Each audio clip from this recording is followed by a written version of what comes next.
Confusion falls in times of sorrow, lest we surrender to the lover's life.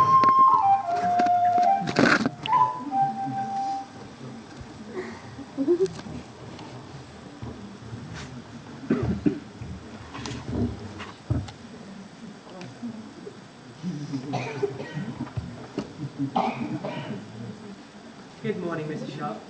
Right, let's have a listen.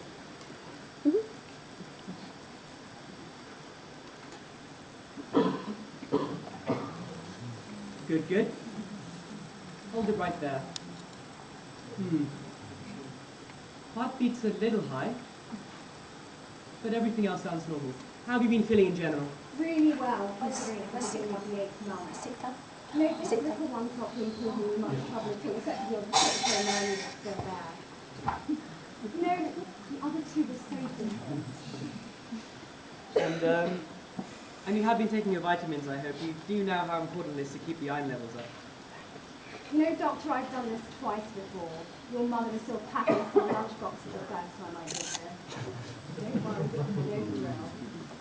Well, just in case you forgot. And how are the cheeky little monkeys? Hope they're not making you chase them around too much in your condition. Well, Priya's just got a new laptop, and she drives me mad playing music on it all day long. And Anjali, she's a maths prodigy. You know, she's only 14 years old and she'll be sitting her maths A-level later this year. We're hoping she'll go to Cambridge too one day. There the girls. What a great troop, and now this one. Yes, absolutely. You know, I really hope it's a boy this time. Kishore's always wanted someone to play with and to take to football matches. I mean, don't get me wrong, the girls are so fine, but, you know, with girls, it always runs. Hello, darling. Kishore, where have you been and where are the girls? Oh, I left them in the ward. They were making friends with the elders, making them laugh. You know how they are. Kishore, you can't leave them in the ward like that. You know what they're like. They'll cause havoc in there. Kids will be in pieces. Darling, they'll be fine. Those oldies were laughing their hearts out when I left them. So at least if they go, they'll go happy. Firstly, got some ice cream. Secondly, what's Doctor saying? Ah, Mr. Sharp. Everything looks fine. We've run all the tests, and it looks like the baby will be here within a month, so nothing to worry about. Excellent. Darling, are you okay? Doctor! Doctor, please! Mr. Sharp, keep calm. It's Doctor, all right. hurry! Okay. Yes, there's a bed in the room next door for you. Let's take it the right way. Mr. Sharp, nothing to worry about. Keep calm. Breathe, darling. Let's go this way. Mr. Sharp, keep calm. Take it slow. Hurry, Doctor. Take it slow. There we go.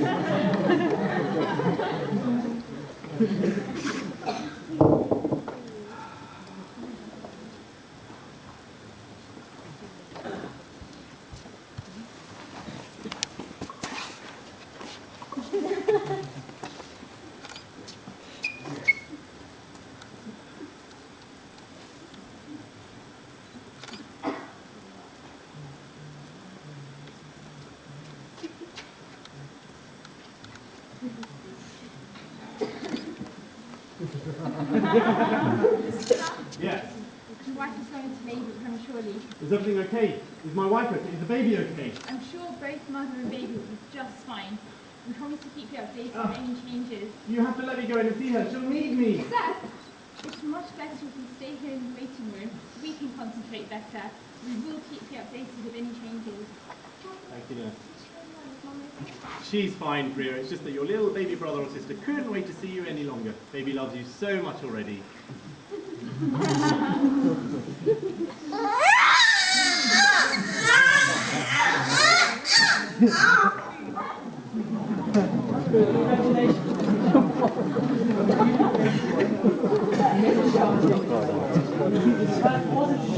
So she's a little weak, but otherwise doing very well. And girls, you've got a beautiful baby brother. Oh, Dr. Griffith, he's so cute. Thank you so much.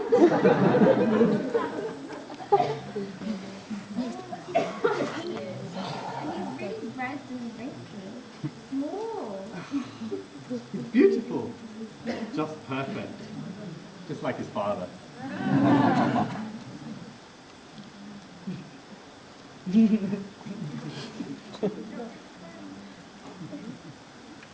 Mr. Sharp, I've got to go. I'll be back in a moment. Sure, Doctor.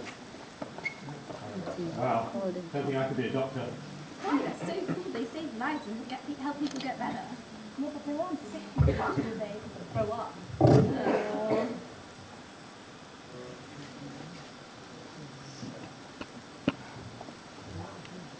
Mr. Shaw? Yes. Please take a seat. He's looking privately. Sure, Doc.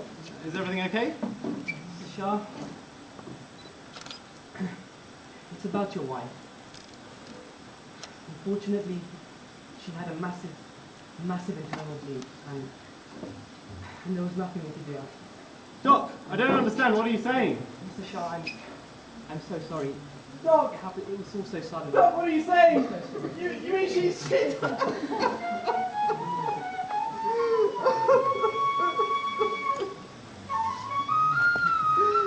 Why do things like this have to happen? How could she just die like that? I was supposed to save her, and I couldn't do it.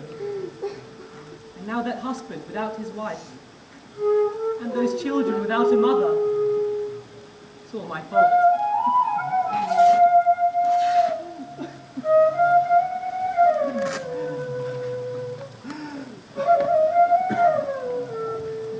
When you need a friend, he's beside you. When you need guidance, he's always there. When times are their toughest, he'll carry you through them. What we don't realise is that he's always everywhere.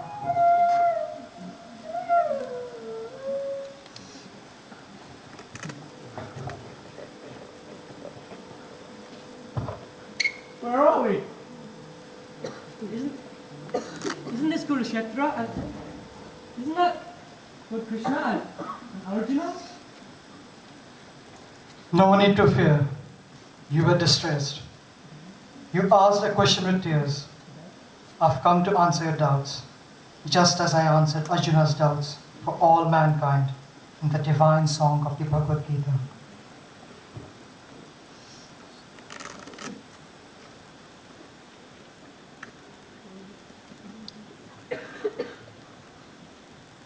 Yield not to impotence, O Arjuna. It does not befit thee. Cast off this mean weakness of heart. Stand up, O scorcher of foes. The Gandiva bow slips through my hands. My skin burns all over. I am unable to stand. My mind is reeling, as it were. My heart is overpowered by the taint of pity. My mind is confused as to duty. I ask thee, tell me decisively what is good for me. I am thy disciple. Instruct me who has taken refuge in thee. You have grief for those that should not be grieved, yet you speakest words of wisdom. The wise grieve neither for the living nor the dead. Just as in this body, the embodied soul passes into childhood, youth, and then old age, so also does it pass into another body. The firm man does not grieve at it. The supreme soul is never born, nor does he ever die. After having been, he again ceases not to be. Unborn, eternal, changeless, and ancient, he is not killed when the body is killed. I'm beginning to understand that maybe death is merely a transition, something to be accepted as inevitable, not feared. But if death is inevitable, then why did I work so hard to be a doctor? Why did I study for all that time? What was the point?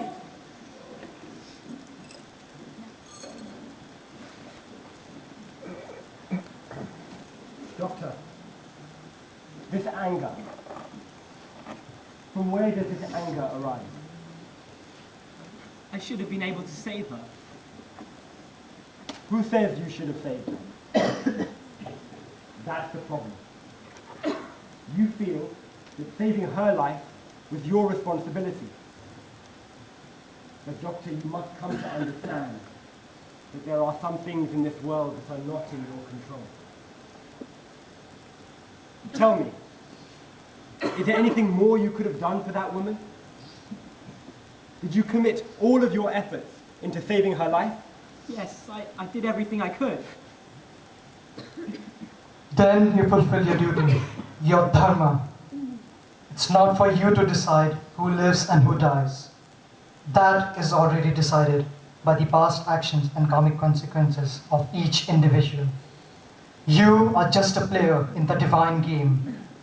Yours is to treat and to serve and to heal as best as you can. Nothing more and nothing less. The game will continue. There will be birth and death, joy and sorrow. It is the way of the cosmos. But she was so young. She had our whole family to take care of. A new baby, for heaven's sake. What are we going to do now? Her time in this body had come to an end.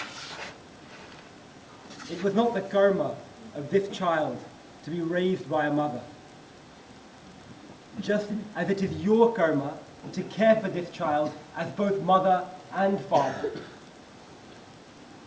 Do not feel that it is unfair. But I cannot help the way I feel. She was so young and it is so unfair. Know that feelings pass. They give beauty and humanness to life. Remember that in the tapestry of life, all single stitches are woven together to make one huge, beautiful wheel. See it as it is. As it is. Neither good nor bad. Just as it is. Without labeling, without condemning or praising. It is what it is meant to be. But then how will I work? I'm meant to be a doctor. People come to me to make them feel better, to save their lives. How can I walk into work each day knowing that I may not be able to help them, to do what they expect of me? What is the point? I may as well go and sit by the sea and watch the waves rise and fall. Oh Arjuna, your right is to work only, but never to its fruits. Let not the fruits of action be your motive, nor let your attachment be to inaction. That's all very well for a doctor. But what about us? The kids? The baby? How are we meant to go on? Let a man lift himself by himself alone. Let him not lower himself. For this self indeed is the friend of oneself. And this self alone is the enemy of oneself. He by whom the world is not agitated, and who cannot be agitated by the world, and who is free from joy, envy, fear and anxiety, he is dear to me.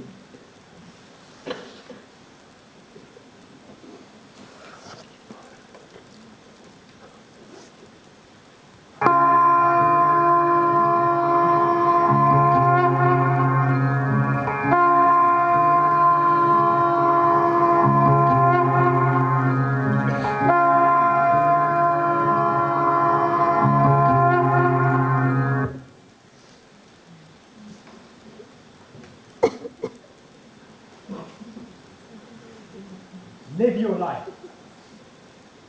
Do your duty. Discover the truth, just as urgently. Do not run away. Act. We were never meant to be escapists. Do your duty as best you can, and know that your right is to act and to act alone. The results are up to me. Do your dharma, fulfill your duty, and surrender the rest unto me. But Krishna, what's my duty? What's my dharma? Dharma is that which sustains everything. When each person lives a life of value, upholding truth, controlling one's mind and all senses, and treating all with care and respect, society flourishes. But one also needs to be true to oneself, accepting one's natural tendencies and faithfully fulfilling one's duties. So yours is the duty of a man, a son and a doctor. You must be kind and love.